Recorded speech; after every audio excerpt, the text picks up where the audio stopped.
Kaleshwaram case CBI ఎంక్వైరీపై ఏం చేద్దాం ఏమీ లేదండి. సిబిఐ ఎంక్వైరీ కాళేశ్వరం పైన చేయరు. ఎందుకంటే ఒకవేళ చేస్తే బీఆర్ఎస్ దూరం అయితే ఇక్కడ అధికారులకు వస్తుంది. అట్లా కాకుండా వీళ్ళని బెదిరించి కూటమిలోకి తీసుకొచ్చుకుంటే అలయన్స్ చేసుకుంటే బాగుంటుంది కదా అని బీజేపీ ఆలోచన. ఎందుకంటే బీజేపీ ఇక్కడ ఒంటరిగా కనీసం గతంలో ఉన్న సీట్ల కంటే ఒక్క సీటు ఎక్కువ వచ్చే పరిస్థితి కనబడుతుంది. ఇంకా తక్కువ రావడానికి అవకాశం తప్ప ఎక్కువ రావడానికి అవకాశం లేవు. సో ఇప్పుడు ఖచ్చితంగా వీళ్ళకు ఒక పార్టీ తోడు కావాలి, అది బీఆర్ఎస్ఏ. ఎందుకంటే కాంగ్రెస్ ఎట్లా కలవరు కాబట్టి బీఆర్ఎస్ తోడు కావాలి.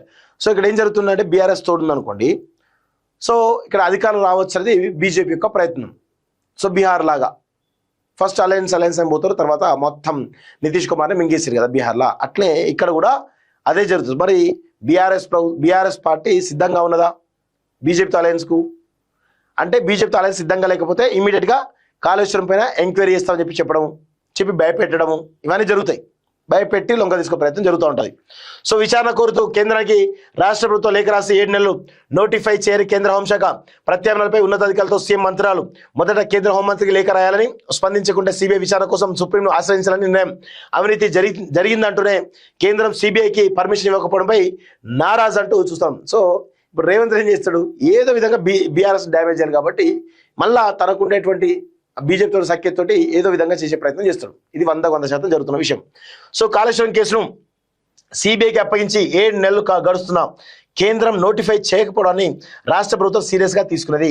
ఏం లేదు, సీరియస్గా ఏం లేదు. ఆడ బండి సంజయ్ రేవంత్ రెడ్డి మధ్యలో ఏదో కోఆర్డినేషన్ జరుగుతూ ఉన్నది. దాని ప్రకారమే భయపెట్టించే కార్యక్రమం అన్నట్టు. కేంద్ర ప్రభుత్వం సుప్రీంకోర్టు పోతుంది, అక్కడ నుంచి సిబిఐకి పోతుంది. అంతా ఒక భయపెట్టించి బీఆర్ఎస్ లొంగ తీసుకునే ప్రయత్నం అంతా. బీఆర్ఎస్ లొంగ తీసుకోవాలి, ఎట్లయినా బీఆర్ఎస్ నాశనం చేయాలి, ఇదే జరుగుతుంది. కానీ బీఆర్ఎస్ కనుక ఈ ఎంక్వైరీలను వీటిని కనుక తట్టుకొని నిలబడితే 100% రాబోయే కాలంలో అధికారంలోకి రావడానికి అవకాశాలు ఉంటాయి. ప్రజలు ప్రత్యామ్నాయం కోరుకుంటారు. ప్రత్యామ్నాయ వేదిక వస్తే బీఆర్ఎస్ కష్టం, కానీ ప్రత్యామ్నాయ వేదిక లేదనుకోండి 100% బీఆర్ఎస్ మళ్ళీ అధికారం రావడానికి అవకాశం ఉంటుంది. రాసి పెట్టుకోండి.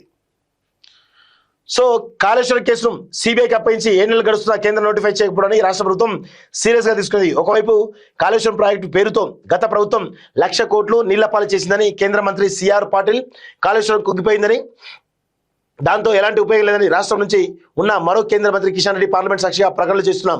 ఆ దిశగా చర్యలు తీసుకోకపోవడంలో కేంద్రం మీనమేషాలు లెక్కిస్తున్నది. ఈ నేపథ్యంలోనే కాళేశ్వరం ప్రాజెక్టుపై ఎన్డీఎస్ఏ జస్టిస్ చంద్రఘోష్, విజిలెన్స్తో పాటు ఇతర రిపోర్టుల ఆధారంగా ఏం చేయాలని దానిపై సీఎం రేవంత్ రెడ్డి ఉన్నత స్థాయి సమావేశం చేసినట్లు తెలిసింది. రాజకీయ విమర్శలు పక్కన పెట్టి నిజంగానే అవినీతిపై చర్యలు తీసుకోవాలంటే కేంద్రం వెంటనే స్పందించాలని మరోసారి రాష్ట్రం కోరున్నది. ఏమీ లేదు, అంత ఉత్తముచ్చట.